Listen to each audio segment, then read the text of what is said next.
그렇게 지음 받았는데 그럼요. 그렇게 안 사는 게 이제 타락인가요? 그렇습니다. 네. 타락에서는 또 한 3가지 정도를 얘기하는데, 첫 번째는 인간의 위치를, 많은 책들이 먼저 인간의 위치를 얘기하고 있고요. 그 다음에 왜 타락하게 되는지, 타락의 배경. 그 다음에 3번째는 타락 이후에 어떻게 됐는가. 이 3가지를 얘기하는데, 인간의 위치 뭐 우리 학부모님도 잘 아시겠지만 뭐 상상할 수 없는 높이에 하나님이 우리를 세워주신 거죠. 그러니까 다른 만물들은 다 말씀으로 만드셨는데 동물을 만들기 시작하시면서 하나님이 흙으로 빚으시는 그 작업이 들어가요. 그 사람도 흙으로 빚으시고, 그 다음에 다른 어떤 피조물에도 주지 않은 하나님의 형상으로 인간을 만드시고, 마지막에 코에 생기를 불어넣으시는데, 목사님 뭐 잘 아시겠지만 루아흐 아니겠습니까? 그게 이제 호흡이고 성령이고 생기고 하나님의 생명을 나눠주신 거잖아요. 성령을 부으신 거잖아요. 그렇게 만들어진 존재가 없는 거예요. 그리고 이 인간을 만드시고 하나님의 대리자로 세워주신 거죠. 맞아요. 그래서 얘가 그 학생들 데려놓고 우스갯소리 할 때는, 제가 고등학교 때 되게 찌질하게 생긴 애가 옆에 있었거든요. 그래서 상대도 안 하고 찌질했는데, 나중에 우린 조회를 했지 않습니까, 옛날에. 네. 조회를 했는데 그 기말고사 전교 1등 상장을 걔가 받는 거예요. 그다음부터는 걔가 지나갈 때마다 약간 두 손을 이렇게 모으게 되고, 달라 보이고. 네, 이렇게 약간 경건하게 되는. 그러니까 인간의 위치가 그런 거죠. 모든 짐승들이나 동물들이 볼 때 인간이 하나님의 대리자로 세우셨기 때문에 사자고 호랑이고 코끼리고 인간 앞에서 꼼짝을 못하는, 하나님처럼, 하나님의 대리자처럼 이렇게 숙이는 그런 존재였는데, 이제 타락 이후로 호랑이 앞에서 까불면 우리가 잡아먹히는데, 그래서 이사야가 나중에 그날이 오면 사자들이 어린 양과 뛰놀고 독사굴에 어린이가 손 놓고 장난쳐도 물지 않는 세상이 하나님이 원래 창조하셨던 그 세상으로 회복시킨다는 그런 의미로 얘기를 하고 있다고 이제 설명을 하고 있고요. 그래서 인간이 그만큼 높은 위치에 있다. 이제 그리고 두 번째로는 왜 타락하게 되었느냐를 얘기하는데, 그 항상 학생들이 빠지지 않는 질문이 그거죠. 선악과. 네. 안 만들면 되는데 그걸 괜히 만드셔가지고 사람을 이렇게 괴롭히십니까? 근데 그 선악과를 해결하는 뭐 여러 가지 스토리가 있는데, 제가 이제 학생들을 대상으로 할 때는 저 이야기를 해요. 그 독일의 그 빌더 슈미트라는 학자가 쓴 책이 있는데요. 하나님은 왜 악을 허용하시는가?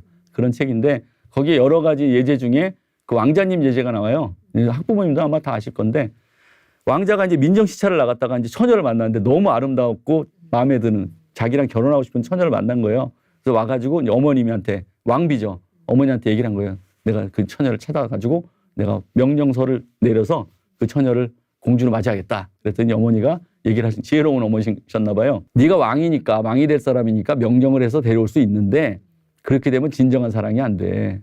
진정한 사랑이 되려면 네가 요청을 하고 그 사람이 거절할 수도 있고 네 청을 승낙할 수 있는 완전한 자유가 있는데, 승낙을 한다면 그때 완전한 사랑이 이루어지는 거지 명령으로는 안 되는 거야. 이제 그 대목이 나오는 건데, 그걸 좀 재밌게 이제 설명을 해주고 있고요.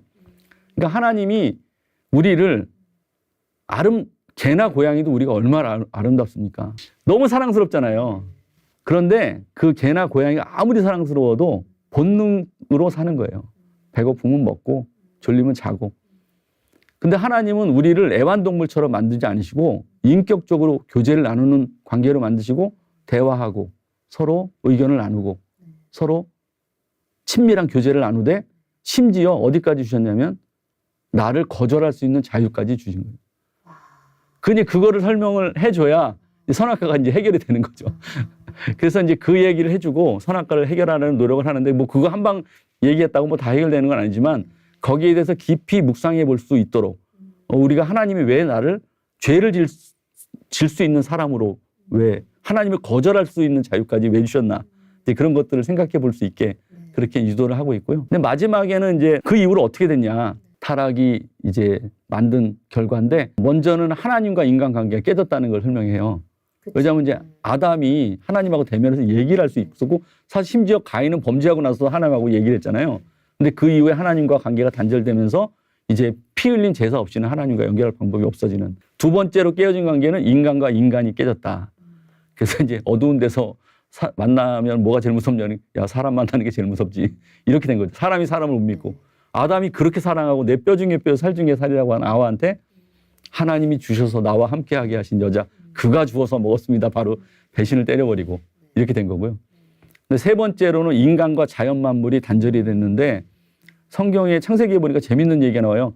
땅이 이로 인하여 저주를 받고 땅은 잘못한 게 아무것도 없는데 땅이 저주를 받는 거예요. 왜냐하면 인간이 이제 대리자로 세웠는데 그래서 아까 말씀드린 호랑이나 이런 만물들이 다 하나님의 대리자로서 인간을 두려워하고 이렇게 존중을 했는데 지금은 이제 그 관계가 깨져가지고 힘세면 먹는 거죠. 호랑이 우리는 넘어가면 잡혀 먹히지 않습니까? 이제 그렇게 된 거죠. 그렇게 해서 타락이라는 이 손상된 문제를 설명하는 거죠. 하나님 만드셨고 근원은 하나님이시고 문제는 인간의 타락이고 아담 하나가 범죄했는데 땅까지 그 후손까지 다 저주를 받는 그 이제 성경적인 세계관의 시스템을 설명을 하는 거죠. 그러니까 어떻게 보면 인간이 하나님의 형상을 담고 그분의 생기를 받은 그렇죠. 엄청난 존재이면서 동시에 네, 죄인이 돼버린 거잖아요. 그렇습니다. 모든 관계가 깨어지는. 그렇습니다. 이제 이 문제를 해결해야 되겠네요. 그렇습니다. 네. 그래서 그게 너무 안타까워가지고 제가 책에다가 그 제목을 설명하면서 제목을 뭐라고 썼냐면 외면당한 소중한 선물. 하나님이 얼마나 귀한 선물을 사람한테만 주셨는데 그걸 발로 차버린 거죠, 인간이. 이제 그렇게 돼 있고.